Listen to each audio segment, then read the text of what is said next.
أعوذ بالله من الشيطان الرجيم بسم الله الرحمن الرحيم الحمد لله رب العالمين والصلاة والسلام على سيدنا محمد أشرف الأنبياء والمرسلين وعلى آله وصحبه أجمعين الحمد لله الذي هدانا لهذا وما كنا لنهتدي لولا أن هدانا الله رب اشرح لي صدري ويسر لي أمري واحلل عقدة من لساني يفقه قولي ربي يسير عليك يسير وتمم بالخير.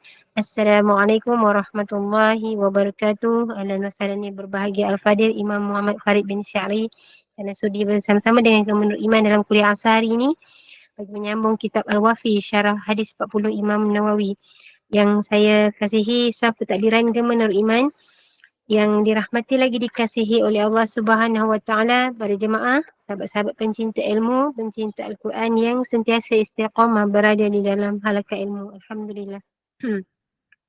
Jadi bagi memohon keberkatan kuliah kita pada petang ini, marilah sama-sama kita membacakan umur kitab yang akan dipimpin oleh Al-Fadhil Ustaz untuk kita hadiahkan kepada baginda Rasulullah sallallahu alaihi wasallam, ahli keluarga baginda, para sahabat, para sadiqin, para syuhada, ahli ulama, guru-guru kita, ahli keluarga kita, serta tidak lupa untuk umat Islam di Gaza, Palestin, juga muslimin dan muslimat, sama ada yang masih hidup ataupun yang telah kembali ke rahmatullah. Rabbana taqabbal minna bisiril Fatihah.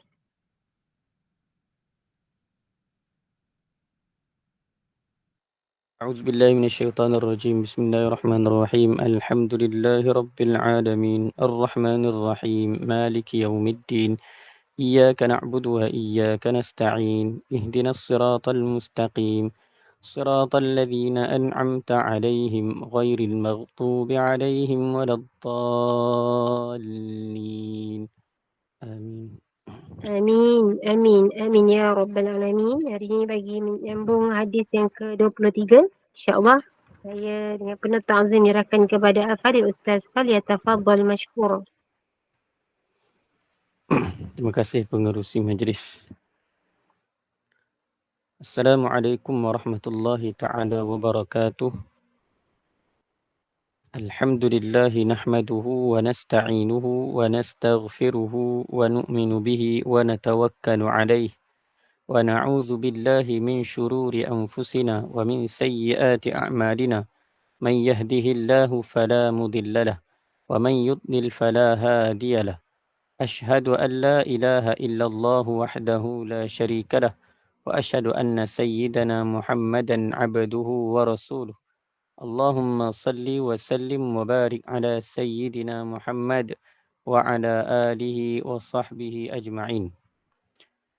نوينا التعلم والتعليم والتذكر والتذكير والنفع والانتفاع والإفادة والاستفادة والحث على التمسك بكتاب الله العزيز وسنة رسوله والدعاء إلى الهدى والدلالة على الخير ابتغاء وجه الله ورضائه وقربه وثوابه سبحانه. اللهم ألهمنا علما نفقه به أوامرك ونواهيك وارزقنا فهما نعرف به كيف نناجيك يا أرحم الراحمين. اللهم إنا نسألك فهم النبيين وحفظ المرسلين وإلهام الملائكة المقربين. اللهم أغننا بالعلم وزينا بالحلم وأكرمنا بالتقوى وجملنا بالعافية. اللهم إنا نستودعك ما قرأناه أو نقرأه في هذا المجلس وما قبله وما بعده فاحفظه علينا حتى ترده إلينا وقت احتياجنا إليه يا أرحم الراحمين. اللهم أكرمنا بنور الفهم وأخرجنا من ظلمات الوهم وافتح لنا أبواب رحمتك وانشر علينا حكمتك يا أرحم الراحمين. سبحانك لا علم لنا إلا ما علمتنا إنك أنت العليم الحكيم. رب اشرح لي صدري ويسر لي أمري واحلل عقدة من لساني يفقه قولي أما بعد. Alhamdulillah, kita bersyukur kepada Allah Subhanahu Wa Taala kerana dengan limpah kurnianya Allah Subhanahu Wa Taala telah memilih kita untuk duduk dalam majlis ilmu. Allah Taala telah memberi taufik dan hidayah kepada kita untuk kita sentiasa talabus, maknanya sentiasa duduk dan sentiasa bersama-sama dengan majlis ilmu. Ini adalah satu nikmat yang besar, satu nikmat yang sangat-sangat berharga yang Allah Ta'ala kurniakan kepada kita. Oleh itu, hendaklah kita sentiasa dan berterusan untuk mensyukuri segala nikmat yang telah dikurniakan oleh Allah Subhanahu wa Ta'ala. Alhamdulillah. Jadi pada petang ini kita sambung daripada kitab Hadis 40 Imam Nawawi yang sebelum ni kita telah pun bacakan lafaz-lafaz hadisnya dan menerangkan sedikit tentang makna-makna daripada lafaz tersebut. Jadi pada petang ini kita teruskan lagi untuk meneliti secara mendalam daripada hadis ini. Apakah kandungan hadis yang telah disampaikan, yang telah disabdakan oleh baginda sallallahu alaihi wasallam. Yang mana baginda sallallahu alaihi wasallam dianugerahkan oleh Allah Subhanahu wa taala dengan hikmah. Allah Taala berikan kepada baginda sallallahu alaihi wasallam hikmah kebijaksanaan. Yang mana dengan hikmah kebijaksanaan tadi, walaupun baginda sallallahu alaihi wasallam hanya bercakap dengan beberapa patah perkataan sahaja pun, ia memberi makna yang sangat-sangat mendalam. Yang mana Rasulullah sallallahu alaihi wasallam dikurniakan oleh Allah Subhanahu wa taala dengan kelebihan boleh berbicara menggunakan perkataan yang sedikit. Yang mana antara kelebihan baginda sallallahu alaihi wasallam, cakap mengutarakan satu lafaz, satu dua lafaz, itu pun ianya telah difahami oleh para sahabat radhiyallahu anhum ajma'in. Maknanya dia lafaz yang pendek, maknanya satu ayat yang pendek tetapi mengandungi pengertian yang luas lagi mendalam. Yang mana dalam hadis ini Nabi sallallahu alaihi wasallam telah menyebutkan beberapa perkara. Walaupun ianya nampak macam panjang, tapi bila kita teliti, dia sebenarnya pendek. Maknanya beberapa perkara itu disampaikan dengan beberapa patah perkataan. Maknanya ada 8 perkara yang disebutkan oleh baginda sallallahu alaihi wasallam. Dan setiap perkara itu dia punya lafaz dia pendek-pendek. Yang mana perkataan dia ringkas. Contoh macam awal hadis, at-tuhuru syatrul iman. Itu sahaja yang disabdakan oleh baginda sallallahu alaihi wasallam. Walaupun ianya ada 3 patah perkataan sahaja, tetapi maknanya begitu mendalam. Kalau kita selidik, kalau kita kaji dengan 3 perkataan tadi, menyebabkan boleh berlakunya macam-macam perkara. Macam-macam perkara dikeluarkan daripada 3 perkataan. Sering kali baginda sallallahu alaihi wasallam, yang mana kalau kita lihat pendek je kan lafaz dia, at-tuhuru syatrul iman, tetapi dia punya perbahasan dia cukup besar. Perbahasan dia menjadi perbahasan dari sudut fiqahnya, dari sudut tasawufnya. Maka ia juga mana daripada perkataan tersebut keluarlah bermacam-macam perkara yang dapat difahami oleh para sahabat dan orang-orang yang seterusnya. Yang mana sering kali baginda sallallahu alaihi wasallam mengajukan nasihat kepada para sahabatnya dengan hanya menggunakan lafaz yang pendek. Lafaz pendek tetapi mengandungi galakan melakukan segala kebaikan dan tegahan daripada segala kejahatan. Tanpa sebarang kekeliruan dan kekurangan pada lafaz dan maknanya. Sebab tu dia kata lafaz apa? Jami' mani'.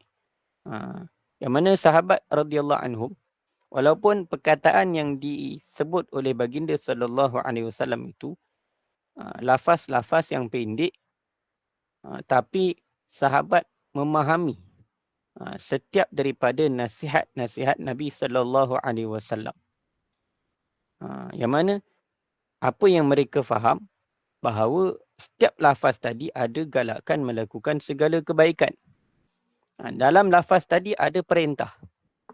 Dalam lafaz tadi ada perintah untuk buat perkara yang baik, dan juga dalam lafaz yang sama ada tegahan daripada segala perkara yang buruk. Tanpa perlu kurangkan lafaz ataupun tanpa menambahkan lafaz ataupun tanpa keliru terhadap lafaz-lafaz tersebut. Maknanya daripada 3 perkataan wujudnya bermacam-macam perkara dan timbulnya berbagai-bagai hukum. Yang mana hadis ini mengandungi pengarahan yang indah. Yang mana hadis ini ada perintah daripada baginda sallallahu alaihi wasallam, yang mana perintah itu dapat difahami daripada orang yang mendengarnya, iaitu para sahabat radhiyallahu anhum. Hikmah kenabian yang mendalam. Daripada hadis ni terdapatnya hikmah kenabian yang mendalam dan juga nasihat yang lahir daripada orang yang tidak berbicara menurut hawa nafsu. Sebagaimana Nabi sallallahu alaihi wasallam, segala yang keluar daripada tutur kata baginda sallallahu alaihi wasallam yang mulia, daripada lidah baginda sallallahu alaihi wasallam yang mulia, hanya keluarlah perkara-perkara yang indah-indah, perkara yang elok. Yang mana setiap daripada apa yang keluar daripada baginda sallallahu alaihi wasallam, daripada lafaz, daripada kata-kata baginda sallallahu alaihi wasallam, semuanya bukan menurut hawa nafsu. Bahkan semuanya berdasarkan wahyu yang disampaikan kepada baginda. Yang mana setiap daripada apa yang dituturkan oleh baginda sallallahu alaihi wasallam adalah wahyu. Sebab itu terdapatnya 2 jenis wahyu. Satu wahyu matlu dan satu lagi wahyu yang ghair matlu. Wahyu yang matlu ialah wahyu daripada Al-Quran dan Al-Hadis. Wahyu daripada Al-Quran. Ianya dibaca. Dan satu lagi ialah wahyu ghair matlu, yang tidak ditilawatkan. Maka itulah wahyu yang datangnya daripada lafaz-lafaz baginda sallallahu alaihi wasallam. Yang mana kalau kita meneliti hadis-hadis ini, ada beberapa perkara dan nasihat-nasihat yang mana dapat difahami daripada penelitian para fuqaha dan para ulama. Yang mana di sini pengarang syarah ini mengatakan kami akan menerangkan tentang nasihat-nasihat itu pada lembaran-lembaran yang akan datang, insya-Allah. Jadi antara perkara yang pertama yang disebutkan oleh baginda sallallahu alaihi wasallam ialah at-tuhuru syatrul iman, iaitu bersuci.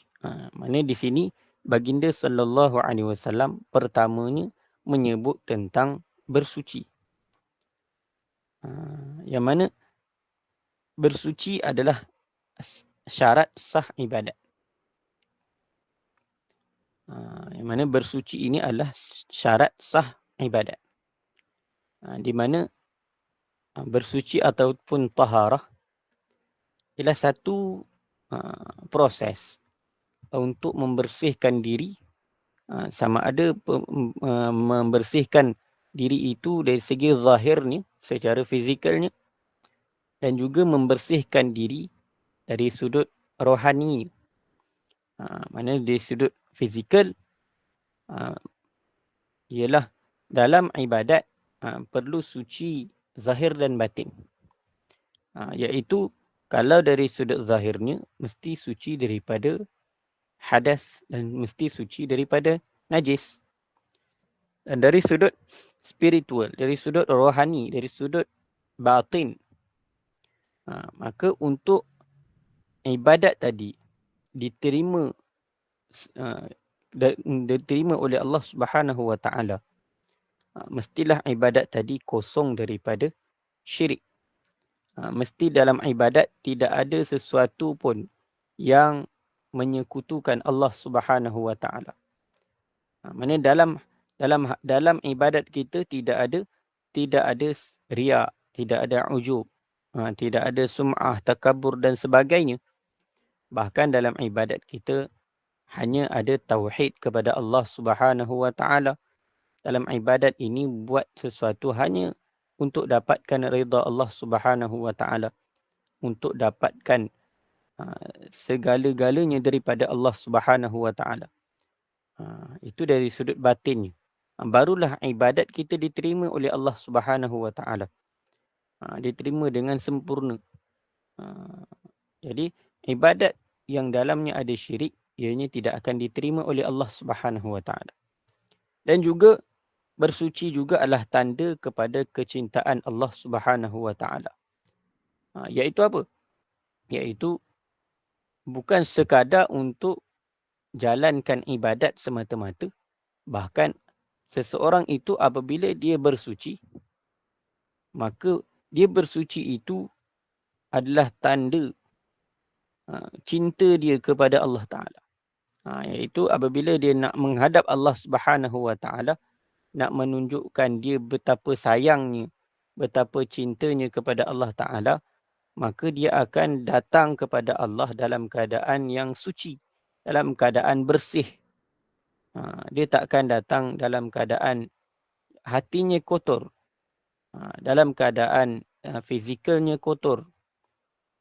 Seperti mana kalau seseorang itu hendak berjumpa dengan orang yang dicintainya, maka dia akan jumpa dalam keadaan yang ianya suka dipandang elok.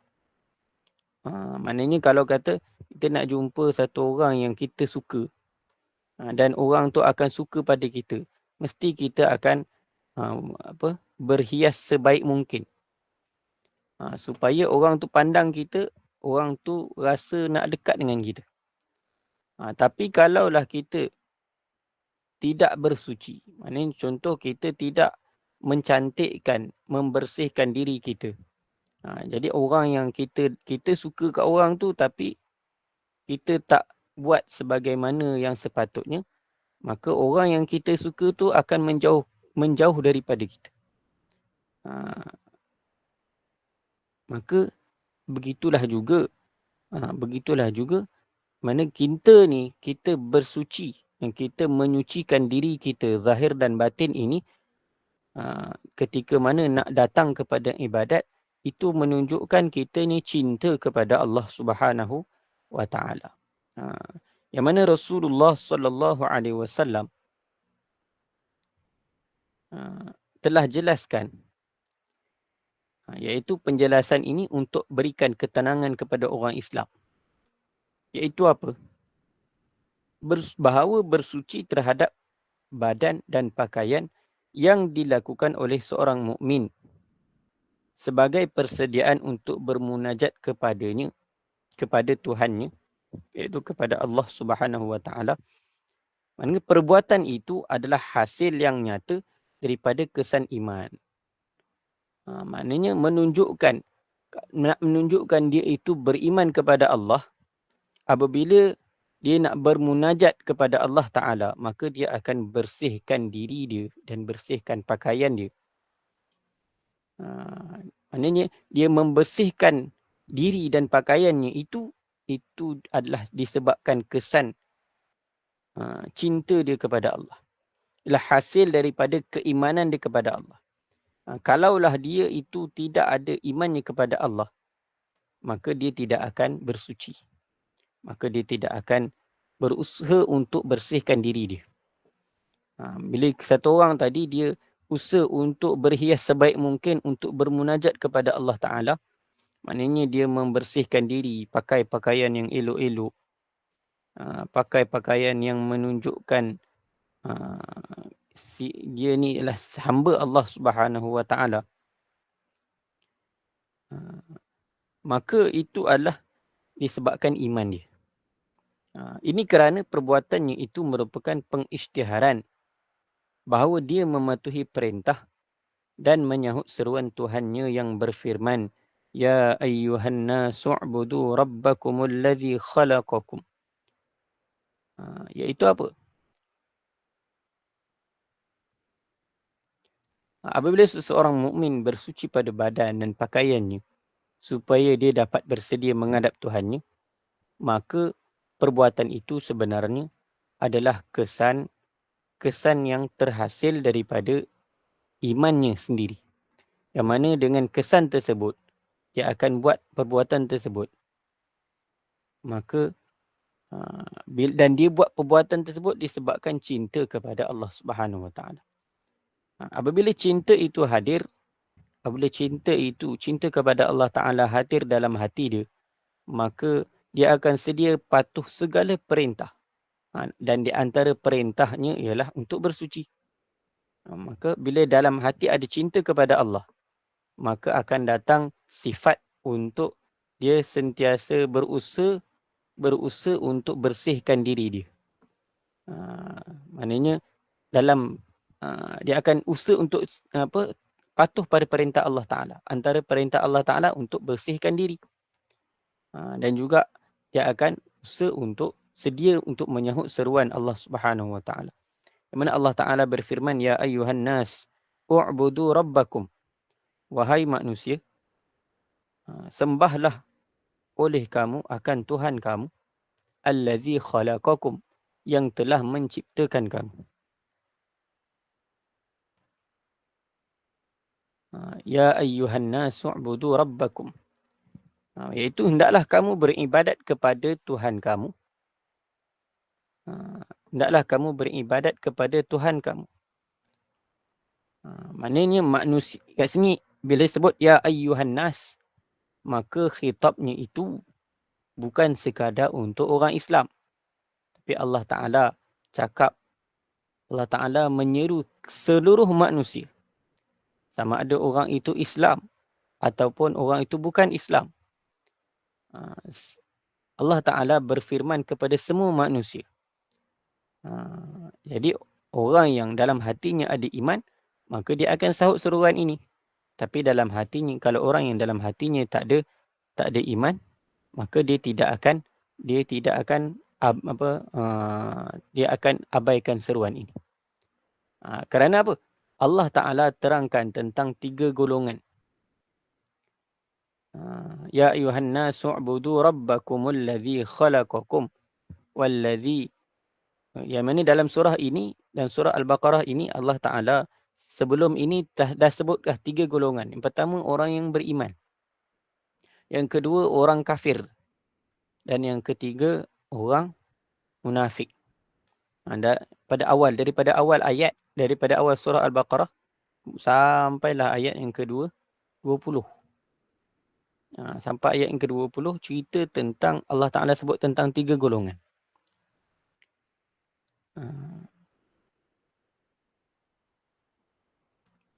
Jadi Allah Ta'ala seru seluruh manusia supaya manusia menyembah Allah Subhanahu Wa Ta'ala. U'budu rabbakum. Hendaklah kamu menyembah Tuhan kamu. Iaitu sentiasalah kita beribadat, agungkan Allah Ta'ala. Buatlah ibadat hanya kepada Allah Ta'ala. Dan kita sembah Allah Subhanahu Wa Ta'ala dalam keadaan kita kenal Allah Subhanahu Wa Ta'ala. U'budu rabbakum allazi khalaqakum. Siapakah Rabb kamu? Ialah yang telah menciptakan kamu. Yang telah ciptakan kamu. Dari sini Rabb ini maksudnya ialah zat yang mengambil berat dan memelihara kamu. Yang mana dialah yang telah menciptakan kamu. Iaitu Allah Ta'ala. Sebab apa nak kena sembah Allah? Itulah sebabnya. Allah Ta'ala telah ciptakan kamu. Sebab itu kamu kena sembah pencipta kamu. Allah Ta'ala suruh buat sesuatu dan Allah Ta'ala bagi tahu sebab apa kena ikut. Sebab apa kena buat. Jadi, bila kita, ini Allah Ta'ala perintah ini nak ajar pada kita. Bila kita menyuruh sesuatu, maka kita kena datangkan sebab. Mesti ada sebab dia. Jadi, kat situ perlu, bila perintah Allah, dalam kadang-kadang dia adalah ta'abudi. Tapi sebenarnya ada hikmah daripada perintah. Itulah sebabnya Allah Ta'ala perintah untuk kita sembah dia. Wahai manusia, hendaklah kamu menyembah Tuhan kamu yang telah menciptakan kamu.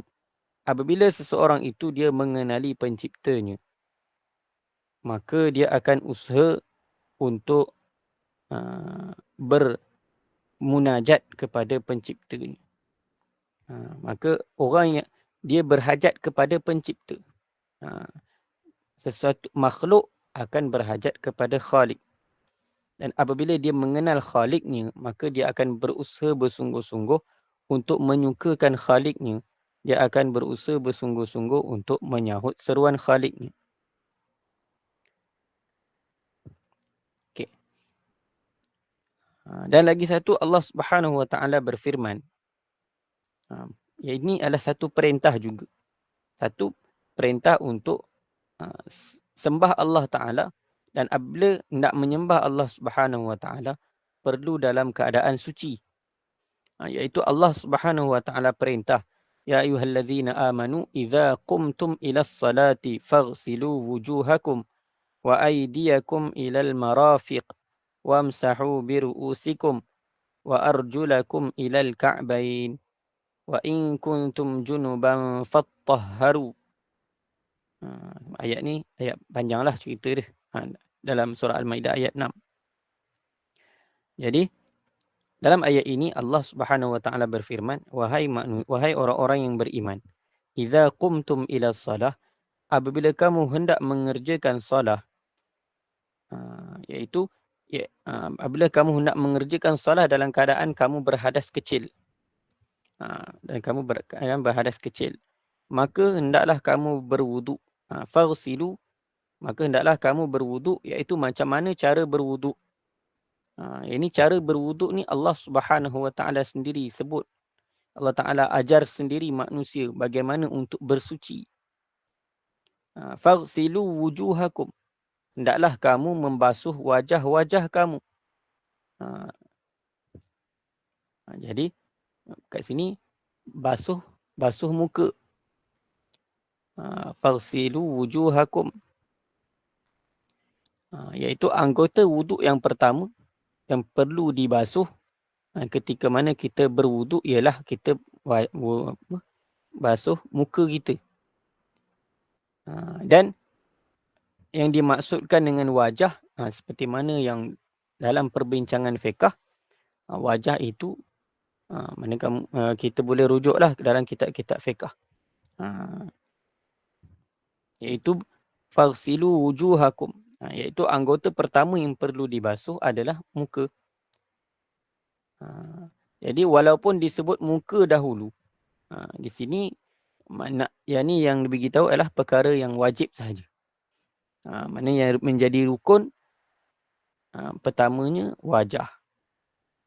Tetapi walaupun disebut dalam hadis ni basuh muka dulu, dalam ayat Quran ni disebutkan basuh muka, tetapi dalam hadis, kalau mana kita tahu hukumnya sunat, kalau sebelum kita ambil wuduk kita baca bismillah dulu, basuh tangan, ukum-ukum, masukkan air dalam hidung dan sebagainya. Banyak amalan-amalan mana ketika muqaddimah wuduk, ketika awal untuk kita berwuduk, maka sunat.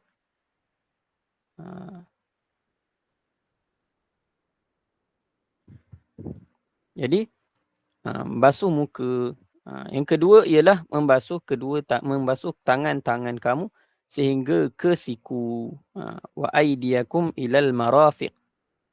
Jadi perkara yang kedua yang perlu dibasuh ialah tangan.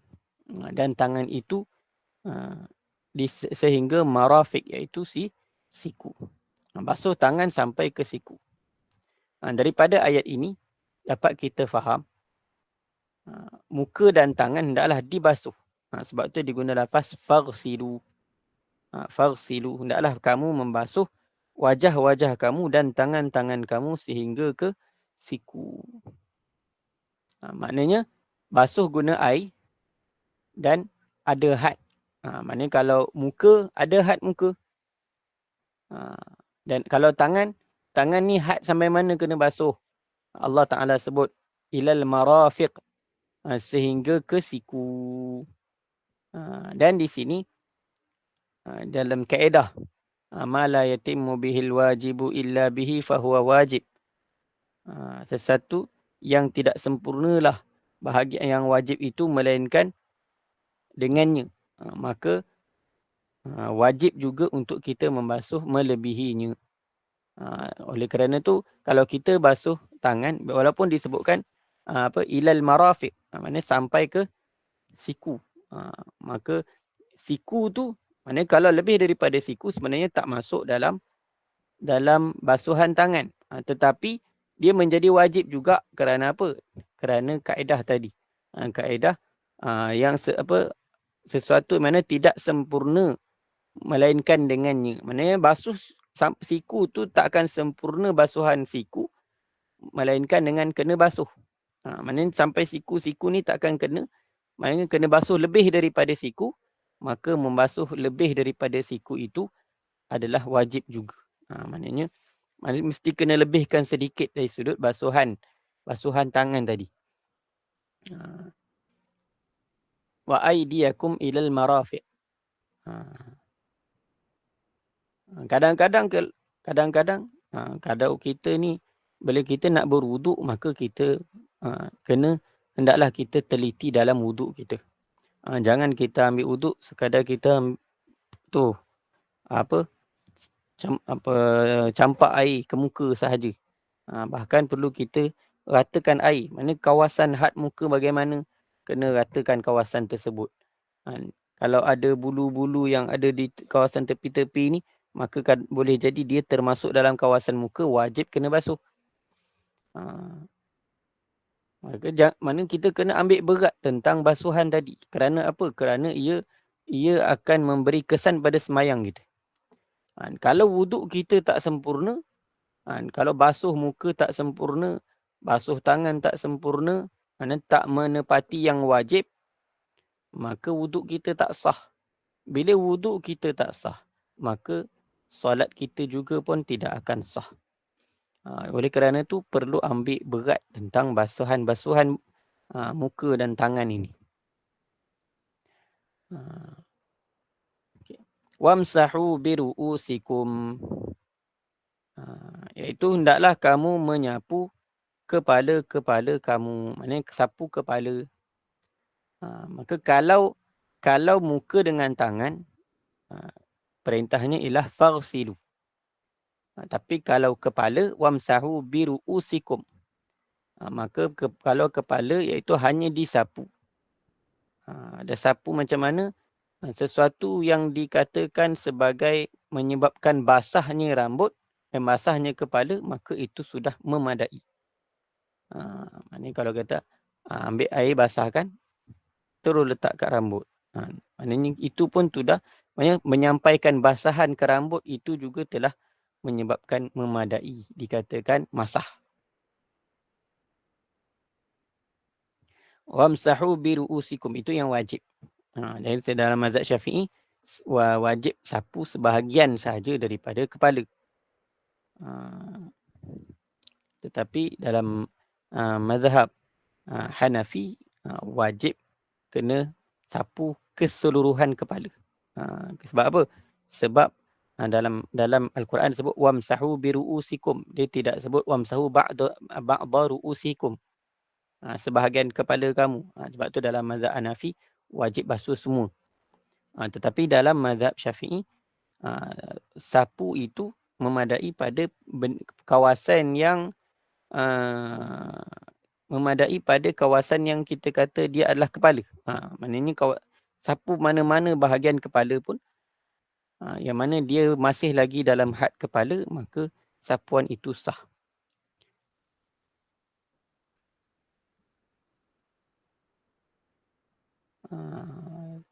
Tapi untuk mendapat kesempurnaan, maka afdalnya kita sapu keseluruhan kepala.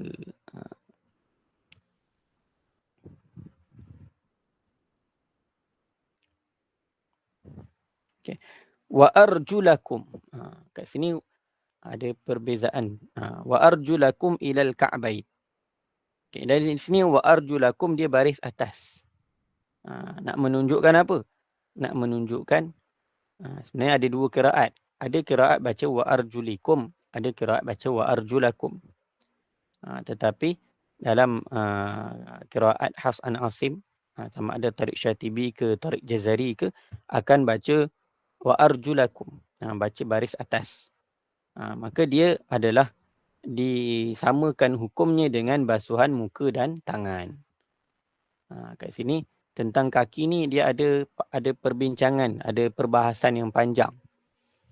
Jadi kaki itu, oleh kerana wa arjulakum, maka kaki itu dia punya hukumnya ialah basuh. Bukan sapu. Bukan sapu. Maknanya basuh kaki.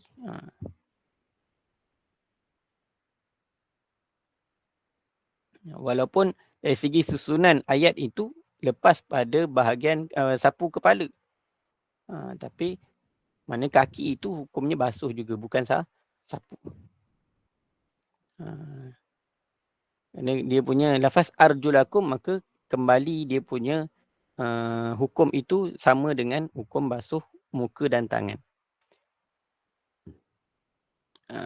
Dan ada juga yang meriwayatkan wa arjulikum. Tapi kalau orang apa? Orang Syiah, mereka akan baca wa arjulikum. Jadi bila kata wa arjulikum, maka mereka kata sama hukum basuh kaki itu hukumnya sama dengan kepala.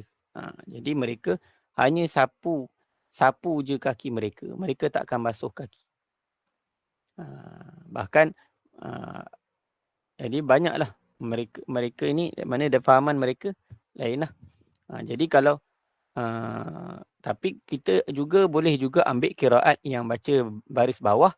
Dia sama ada ialah dipanggil i'rab i'rab mujawarah. I'rab mujawarah itu ialah dia i'rab berdasarkan perkataan yang sebelum. Oleh kerana sebelumnya ialah ru'usikum baris bawah, maka begitu juga wa arjulikum. Tetapi itu dari sudut lafaz sahaja. Ataupun kalau kata wa arjulikum, maka boleh juga kita ambil dari sudut bab apa? Bab menyapu atas khuf. Menyapu atas khuf. Tapi secara secara umumnya dibaca dalam di Malaysia kita akan baca wa arjulakum. Maka bila kita sebut wa arjulakum, maknanya hukum dia sama dengan muka dengan tangan. Wa arjulakum ilal ka'bain. Dan basuh kaki itu sehinggalah kedua buku lali. Jadi kata basuh kepada dua buku lali, maksudnya yang wajibnya basuh itu sampai buku lali, dan sama juga kena lebihkan basuhan melebihi daripada buku lali. Sama juga kaedahnya ma la yatimmu bihi alwajibu illa bihi fahuwa wajib. Wa in kuntum junuban fattahharu. Dan jika kamu berjunub, yakni kamu berhadas besar, fattahharu ay faghsilu. Maka hendaklah kamu bersuci dengan mandi wajib. Itu kamu kena mandi. Dan ini adalah surah Al-Maidah ayat 6. Dan banyak lagi lah dia punya selepas tu, wa in kuntum marda aw ala safarin aw jaa ahadun minkum minal ghaiti aw lamastum nisa. Fa illam tajidu ma'an fatayammamu. Itu dalam tu ada perintah untuk tayamum dan sebagainya. Dan antara perintah Allah Subhanahu Wa Taala untuk bersuci, ini tadi suci pada badan, dan juga perintah Allah Taala adalah untuk menyucikan pakaian. Ialah dalam surah Al-Muddathir ayat 4, iaitu Allah Taala berfirman wa thiyabaka fatahhir, wa thiyabaka fatahhir, dan pakaian kamu maka hendaklah kamu sucikannya. Jadi di sini adanya perintah untuk kita menyucikan pakaian. Jadi bila perintah untuk menyucikan pakaian, maka zahir ayat ini adalah Allah Taala ajar kita supaya kita sentiasa menyucikan pakaian-pakaian kita. Jadi apabila pakaian kita suci, maka ibadat kita pun, maka bila kita ambil wuduk dan kita bila kita bersuci, dari sudut badan kita suci, pakaian kita suci, maka ibadat kita diterima. Tapi kalau kita pakaian tak suci, maka bagaimana untuk diterimanya ibadat? Iaitu bersihkan pakaian kita daripada kekotoran dan najis, yang mana apabila adanya kotor, adanya najis, mana kebersihan pakaian tersebut akan ada kesan pada diri dan emosi kita. Bila kita pakai pakaian yang kotor, maka akan ada kesan pada diri kita.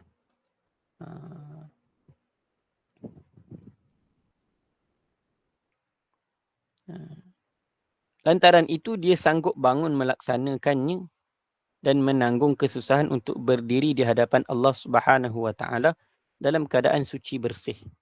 Yang mana apabila dia memahami perlunya suci dalam menghadap Allah Subhanahu Wa Taala, dan oleh kerana adanya kecintaan yang mendalam terhadap Allah Subhanahu Wa Taala, kerinduan untuk bermunajat kepada Allah Subhanahu Wa Taala, maka apa sahaja perintah dia sanggup untuk buat walaupun terpaksa menghadapi kesukaran.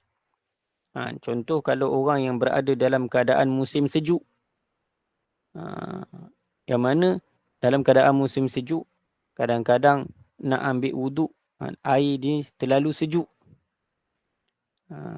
Sebab tu ada kelebihan untuk orang yang menyempurnakan wuduk di dalam keadaan yang sukar, iaitu dalam keadaan musim sejuk yang bersangatan. Tetap juga dia usaha untuk sempurnakan wuduk ni. Sebab apa? Kalau dalam keadaan musim sejuk, nak sempurnakan wuduk ini satu, kalau dulu tak ada, orang kata kadang heater tak ada kan. Nak panas tu tak ada, api susah nak dapat dan sebagainya. Jadi nak dalam keadaan sejuk tu, nak ambil wuduk, kadang-kadang terpaksa untuk mandi, berjunub dan nak kena mandi. Jadi oleh kerana adanya kecintaan untuk beribadat kepada Allah Ta'ala, maka orang yang dalam hatinya ada iman, ada cinta pada Allah, maka dia akan sanggup buat apa sahaja asalkan dia dapat beribadat kepada Allah.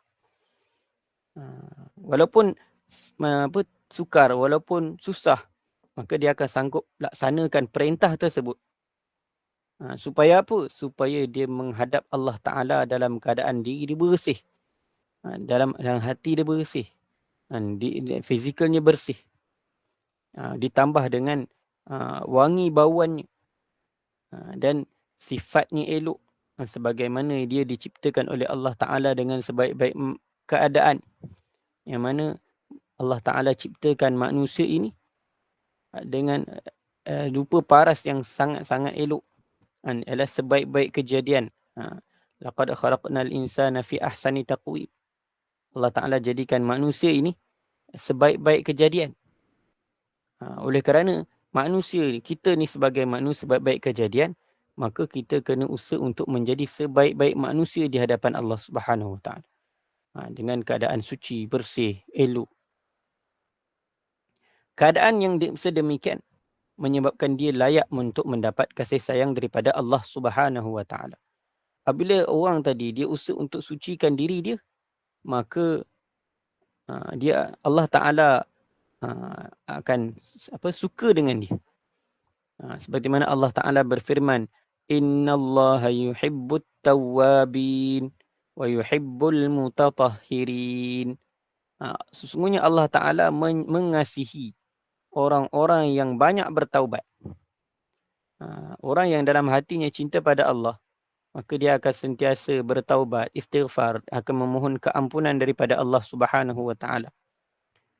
Maka orang yang sentiasa bertaubat ini akan dikasihi oleh Allah Subhanahu Wa Taala. Dan juga Allah Taala mengasihi orang-orang yang sentiasa menyucikan diri. Jadi ada balasan daripada Allah Subhanahu Wa Taala. Ada janji Allah Subhanahu Wa Taala terhadap orang yang sentiasa berusaha untuk menyucikan diri dalam nak mendekatkan diri kepada Allah Subhanahu Wa Taala. Jadi apabila kita suci di hati kita, suci diri kita, maka Allah Taala sangat-sangat suka pada kita. Allah Taala akan bagi sepenuhnya kasihnya pada kita, cintanya kepada kita. Orang yang dapat kasih sayang Allah Ta'ala, maka dia tidak akan rasa kesusahan sedikit pun. Kerana Allah Ta'ala akan tunaikan segala kehendak, keperluan dia. Orang yang sentiasa tunaikan perintah Allah, orang yang sentiasa usaha untuk sukakan Allah, maka Allah Ta'ala akan suka pada dia dan Allah Ta'ala akan bagi apa sahaja yang dia perlu. Semuanya Allah Ta'ala akan berikan kepadanya. Jadi mudah-mudahan apa yang kita bincangkan dalam pertemuan pada petang ini, mudah-mudahan dapat kita ambil pengajarannya, dapat kita amalkan dalam kehidupan kita, iaitu kita usahalah untuk menjadi orang yang sentiasa menyucikan diri, sentiasa usaha untuk sucikan hati, sucikan diri, agar sentiasa dikasihi oleh Allah Subhanahu Wa Taala. Mudah-mudahan apa yang kita dengar dapat kita amal, dan kita ambil pengajaran, dapat kita amal dan sampaikan kepada orang lain. Aqulu qawli hadza wa astaghfirullahal azim li wa lakum wa lisairil muslimina wal muslimat fastaghfiruh innahu huwal ghafurur rahim. Ustaz, seperti biasa nak buka soalan ke? Boleh, insya-Allah. Baik. Silakan jemaah kalau ada soalan. InsyaAllah. Sila bertanya.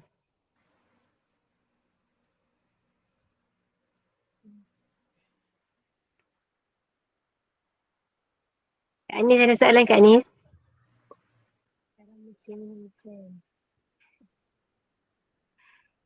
Oh, Kak Anis lah. Silakan kalau ada soalan. Baru nak tanya dah angkat tangan. Sila Kak Anis.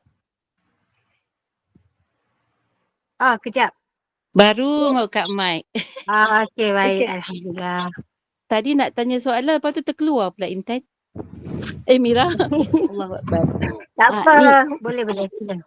Ustaz, saya nak tanya, kadang-kadang bila kita dah buat satu perkara tu biasa sangat, macam contoh, nak solat mesti ambil uduk. Nak solat mesti ambil uduk kan. Jadi macam kita secara tanpa sedar, okey kita nak sembahyang, kita terus ambil uduk. Tapi macam Ustaz cakap tadi kan, adalah lebih baik kalau kita cakap, Ustaz, ya Allah, aku ni musim sejuk, terpaksa juga nak ambil sebab aku nak taat pada engkau, sebab supaya Allah lebih sayang pada aku.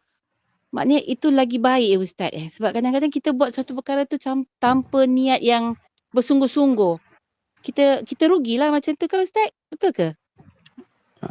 Maknanya kita buat tu, ni dalam masa yang sama kita buat ni, kita kan bermunajat, ni berbisik-bisik dengan Allah Ta'ala. Ni kita buat tu memang dalam keadaan kita hadirkan niat kita tu. Tu baguslah. Sebab selalunya macam bila satu benda yang kita dah buat biasa Ustaz, macam satu dah jadi rutin, jadi kadang macam kita tak teringat nak buat, nak minta, nak bermunajat macam Ustaz cakap tu. Saya lah sendiri. Yang lain tu mungkin tak tahulah kan. Saya tu selalu kadang macam tu. Terlupa. Allahu Akbar. Terima kasih Ustaz. Baik, terima kasih Kak Nisa. Ada lagi soalan? Silakan. Assalamualaikum Ustaz. Assalamualaikum. Tadi Bunda Wan nak cakap mic tak buka. Okey, baik, insyaAllah. Silakan. Okey. Assalamualaikum Ustaz. Assalamualaikum. Kita kan kalau kita macam Ustaz kata tadi kita bersuci, kita bukan apa tu, kita mesti basuh. Kita bukan lalu kan. Maksudnya macam kita basuh kaki semua. Kita mesti selakan jari-jari kita dan sebagainya. Tapi sebelum kita bersuci tu Ustaz, kita dah yakin bahawasanya kaki kita tu memang bersih, tangan kita tu memang bersih. Jadi kita pula ambil sembahyang tak pakai paip Ustaz, kita pakai getah tau. Jadi tangan kita sebelah pegang getah. Jadi tangan kita sebelah pegang getah. Jadi bila kita basuh tangan, kita tidaklah menyapu tangan tu Ustaz, kita lalukan dengan air getah. Air paip tu, tapi katalah tempat yang sepatutnya. Begitu juga dengan kaki kita. Kita tak adalah sela dengan tangan sebab kita pegang getah. So kita cuba gosok kaki dengan kaki ataupun kita pancip je air di celah-celah jari kita tu. Apakah itu cukup dinamakan bersuci macam tu Ustaz? Okey. Dia dalam kita berwuduk ni, maknanya kita kena wajib untuk sampaikan air sampai ke kulit. Jadi dia kaedah dia, kalau kadang-kadang kita bila kita curah air semata-mata, kadang air tu tak sampai betul-betul kat kulit. Dia kadang-kadang dia macam curah atas Daun keladi. Daun keladi ke kan. Kalau air tuang kat payung, dia akan ke tepi. Kadang tak lekat pun air tu dekat. Sebab tu ulama-ulama fiqh, mereka suruh mana dalam kita tu mesti kata membasuh. Membasuh tu maknanya dia kata secara apa? Secara kita kena ratakan air tu bagi kena betul-betul air tu kat kulit. Sebab kadang-kadang kalau kita biar kita punya kata suasana kat luar ni, kadang-kadang ada debu-debu halus yang ada menempel dekat kita punya kulit. Dan kadang-kadang kalau kita basuh, kalau kita perasan, kalau kita tuang air macam tu je, dia tak basah. Jadi sebab tu kena gosok. Jadi kalau dia yakin, masalah dia yakin lah. Maknanya, kalau dia yakin kalau dia tuang air tu memang melekat kat kaki dia. Jadi lagi satu, kita kena ambil berat. Kadang-kadang ada kawasan yang berlipat-lipat. Bila kawasan berlipat-lipat ni, kawasan dalam tu wajib kena masuk air. Kalau kita kalau kita hanya curah aja air, takut kat dalam lipatan-lipatan tadi tu tak kena air, menyebabkan kita punya wuduk tak sah. Jadi sebab tu kena ambil berat tentang kawasan yang berlipat, ataupun kawasan yang contoh terutamanya kalau jenis kaki yang ada merekah-rekah kan. Yang rekah kawasan tu kita kena gosok bagi air rata semuanya. Lebih-lebih kalau kaki ni lebih-lebih lagi kena ambil berat. Sebab apa? Kadang-kadang belakang tumit tu kita rasa macam kena air tapi air tak lekat. Sebab tu kadang-kadang kita kena gosok bahagian belakang kaki tu. Bahagian tumit tu. Kadang bila kita curah air tapi air tak lekat. Dia macam kata apa? Dia macam waterproof kat situ. Jadi kena gosok baru air tadi akan menyerap. Wallahu a'lam. Sambung lagi Ustaz. Kita sakit, kita selalu melumur minyak ubat kan pada kaki kita, tangan kita. Sebelum kita ambil sembahyang, kita dah sabun semua, kita dah gosok supaya kesan minyak tu tak adalah menghalang air tu pada kulit. Tapi bila kita jirus air, dia licin juga rasanya Ustaz. Tapi apabila diberitahu oleh doktor, obat minyak tu tidak menghalang untuk air sembahyang menyerap kulit. Tapi kita rasa licin. Itu macam mana Ustaz? Okey. Dia kadang-kadang minyak ni memang susah nak ni. Tapi kalau ada setengah minyak, walaupun dia berminyak, tapi dia boleh serap air. Macam minyak gamat apa semua tu kan. Yang tu tak ada masalah lah. Maknanya cuma yang penting kita kena pastikan air tadi rata je lah. Wallahualam. Maknanya minyak tu dah meresap dalam kulit ke Ustaz? Ya. Kalau macam dah boleh lah. Ya, Sama boleh. juga dengan lotion. Lotion tu memang kena basuh lah saya rasa. Cuma macam Ustaz kata minyak gamat tu, dia dah meresap dalam kulit. Biasa minyak gamat, minyak zaitun, dia biasa dia menyerap. Bila dia menyerap, maknanya kalau kita basuh pun kadang-kadang memang ada kesan minyak tu. Jadi itu tak ada masalah. Ada setengah minyak yang dia lapis kat atas je. Jadi kan tu kita kena bagi hilang barulah air tu sampai betul-betul kat kulit. Terima kasih Ustaz. Sama. Okey, Assalamualaikum Ustaz. Macam Salam. mana pula orang yang gemuk perut ke depan Ustaz? Nak gosok gigi takut nak gosok gigi pula. Nak gosok kaki takut tertonggin Ustaz. Itu macam mana pula ni? Macam kita buka air besar, kita nak jirui kaki tapi tak sampai untuk gosok. Itu macam mana pula Ustaz? Maknanya dia kena buat semampu mungkin lah. Maknanya kalau tak mampu, tapi kalau wuduk ni bagusnya duduk lah. Tapi kalau memang dia dah tak boleh dah, maknanya kat situ dia panggil rukhsah lah kat situ. Tapi kalau ada orang yang boleh tolong gosokkan, maka minta lah tolong orang. Tapi kalau tak ada orang, buatlah sekadar kemampuan dia. Kalau dia tak mampu yang menyebabkan mudarat tu, itu dia kena hindarkan lah. Wallahualam.